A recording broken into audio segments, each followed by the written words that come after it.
It's an awesome day to you, our lovely and smart real estate investors, wherever you're watching us across the world. I'm super delighted to welcome you to another insightful, educative, and of course, enlightening episode of Property Matters here on YouTube. In case you're coming across videos like this for the first time, my name is Adejare and I'm your host here on Property Matters. Property Matter is a real estate YouTube talk show where we've talked extensively on how to identify a fraudulent real estate developer. We've talked extensively on how to identify a fraudulent real estate transaction. We have shared insightful tips and guides on how to identify land documents, how to unravel a fake land document, more importantly.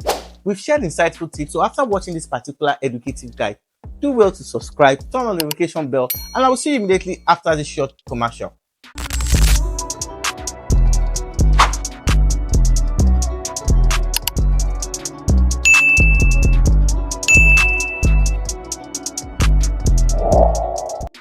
Alright, so on today's episode, I'm going to continue from where we stopped in our previous video, where I was talking about frequent property demolitions in Lagos. Who should we blame? Today is going to be the continuation because I was unable to highlight some of the important things. So today we are going to be talking about the same topic and highlighting some important things. Now, in the previous episode, I was giving several instances on what could make a property, be due for what? For demolitions. I talked about not doing an accurate search, I've talked about not doing document verification, litigation verification, and so on. So today I'm going to continue because I'm going to be talking about some of our few experiences in the line of operation, what we have experienced, and today I'm going to be giving some useful tips on why your property can be marked for demolition. So, though I've done an extensive tips talking about what you need to, but reputation is very important, and the more we get to familiarize ourselves with the most important thing. And this point will help you not to be making laws that will violate Lagos State Building Code and regulations. Now, I talked about in the previous episode, I said it is very important that we work with the Masterplan. And I stated that the Masterplan clearly specifies where government projects are, where you should buy, and where you should avoid. So in case you did not see it, of course, the advantage one, you can check it.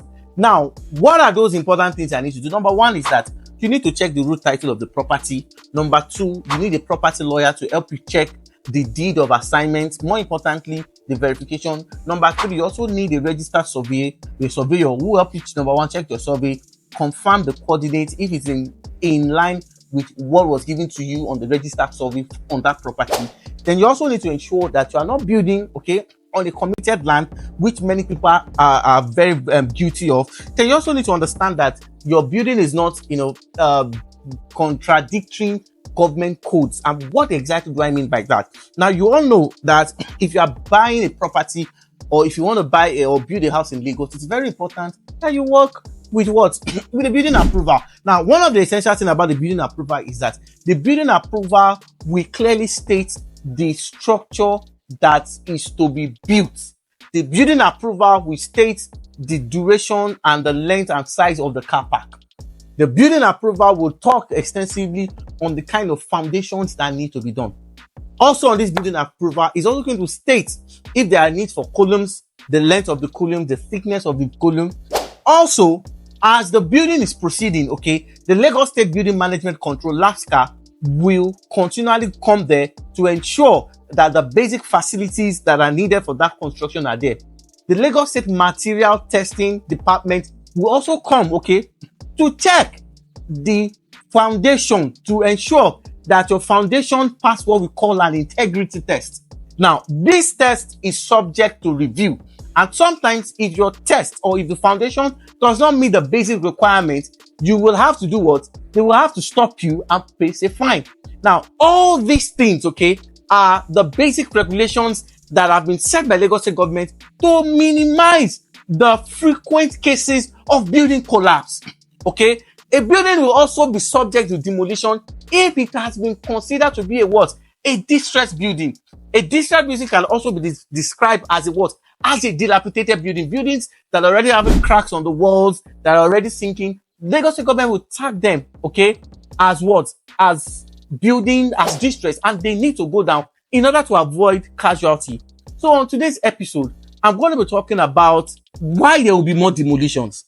And today I'll be giving an instance, okay, of what is happening in Epe. Now, the reason why I'm saying this because of the fact that when government will go to ensure the plan, because whether you like it or not, there is a master plan for Epe. Yes, there is. I said it in the previous video that every local government in Lagos have a master plan that they're working with. So if your developer, okay, or your property advisor is not advising you to buy properties or you build in accordance with the master plan, there's no number of noise you want to make on social media. The moment your structure or your property violates the codes and the master plan, it's going down. So there's nothing to attach personal sentiment or to raise tribal issues here. Once it is violating the necessary master plan, is going down. Now let's look at the Epe master plan very quickly.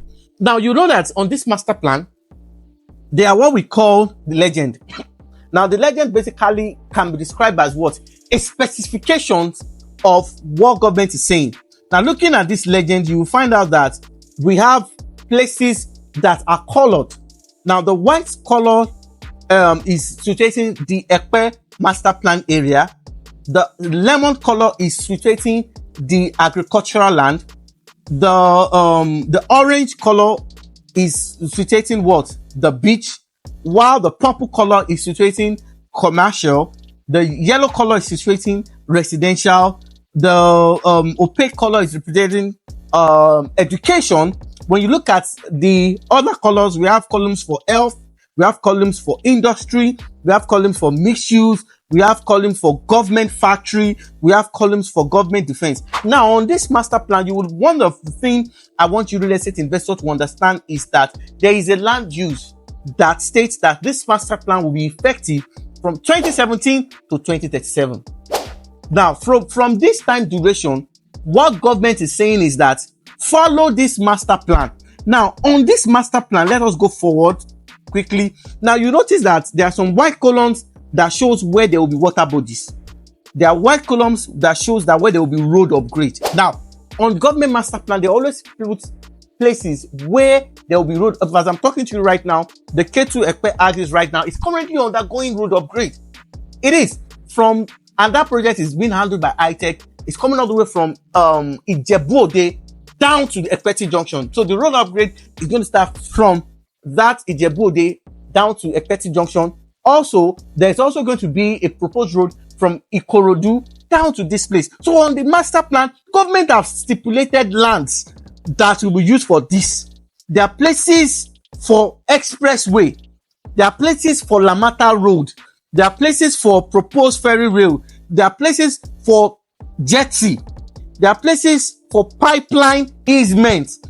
There are places for so many things, which includes structural plan. Now, when you look at this master plan very well, you will notice that it is clearly defined.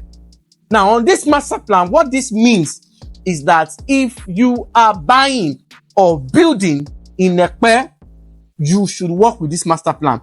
That means that as far as this master plan is concerned, anywhere you see this sky blue, according to the master plan, sky blue represents what?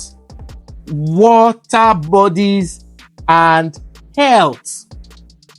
Water bodies and health. That means that in Epe, there are places that government has separated for beach activities and water activities. So on the master plan, they have said nobody should go close to those places. Now, on the places where they have health too, it has been clearly stipulated on the master plan that they are building hospitals. They are building hospitals, so you are not expected to go there. In the places where we have green on the master plan indicates where we have forest reserve. According to the master plan, you are not expected to buy land there and start building. Also on that master plan, you will see places, okay, that are lemon. Lemons are agri. Now, when I did a video on Epe a while ago, when I was talking about land categorization, I gave instances of land that falls under agri. I gave instances of land that fall under residential. I gave instances of land that fall under the military zones. I explained extensively on this categorization And if you have not seen it, don't worry, I will drop a link for that video. Quickly just view that video and come back so that you can explain what you can understand what I'm explaining. If you have not seen that video, you may be misguided. Now look at where we have purple. Now the purple is where we have what? The commercial land. So it is very, I'll say, very, very unwise for you to go to places where government are separate for commercial and you say you want to build a house and you expect government to fold their hands and look at you. Because the kind of calamities that is coming to this Epe basically is a clear one. And these are man-made. Now, the reason why government are asking for some approvals and the likes is because of the fact that government is trying, okay, to contain the extent of damages that will be done in this region if they don't follow this master plan. And that was why some estates were sealed. That's why they said that some real estate developers should come and collect some basic approval. Though, to an extent, I like this kind of regulations, but government at the moment is trying to enforce some of these things. Now, let's quickly go over. Now, when you look at the yellow line on the master plan, it's very tiny. You will understand that the yellow lines represent residential. And in one of my videos, I said that one of the lands you can buy that will not give you issues is what we call the residential plots. And they are represented with what? With the yellow on the master plan, as you can see.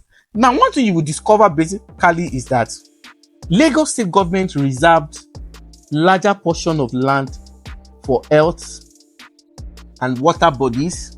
They also reserved, okay, lands for forestry and agri. Now, let me quickly state that if a land is agri or if a land is forestry, it doesn't mean that government cannot release it. But you need to understand that there are different kinds of acquisitions. I have an extensive video on that, so I will not be talking more about that. You can check that video and understand what I'm trying to say. But what I'm trying to say, essence, is that if you did not have the funds for regularization and rectification, dear real estate investors, I'm saying this wholeheartedly as a concerned real estate practitioner, leave agric lands and forestry alone. Now, there are tendencies that after a short period or a long period of time, government may intend, okay, to release some agric lands and make it residential. Yes, there are tendencies like that. But in some cases, it's a 50-50 case. So it is very important. So from people that are selling freehold. Now, I also mentioned that freehold is not a title. A registered survey is not a title. A freehold is the present condition or the present state of that property. Now, when we talk about freehold, a lot of people will come and say agric is freehold. A lot of people come and say forestry is freehold. It is very important we understand that the freehold basically are lands that does not fall under any form of what? Acquisitions. And that is why sometimes when I'm making recommendations for real estate investors, I'm always emphasizing on if you must buy agric, it must be agric that we can regularize. Not all agric lands can be regularized. There are some that cannot be regularized. Leave those ones alone. But there are some agric lands that you can break up. But you spend money. And it will take time. It is not immediately. But you see, when you come to buy residential lands, just get your registered survey and start processing your title. And it becomes very, very easy. So this is what you need to know about the Epe master plan. You can see that Epe has been planned. Now, one of the things why I call your attention to this basically is that so that when government will now break caterpillar in the future, you say they are demolition. It is anti-Igbo, it is anti-Delta, it is anti-Yoruba. See, there is a plan. Now, there are some real estate companies that don't even have an idea that there's a master plan for Epe. They are just acquiring as families are giving them and they're just selling. Now, it is not left for you as a real estate investor to ensure that you're working in accordance with this master plan and you're buying your properties in accordance with this master plan. And how can you understand this? It still boils down to the same reasons. Work with somebody that has this knowledge. Someone that can guide you, this place, don't go. This place. But if you choose not to, you may be throwing your money into thin air. And of course, going into issues and problem starts you can obviously avoid. Until I come your way in another exciting and educative session of Property Matters, I remain your host, Adejare, and I'll see you in my next video. Bye for now. God bless you.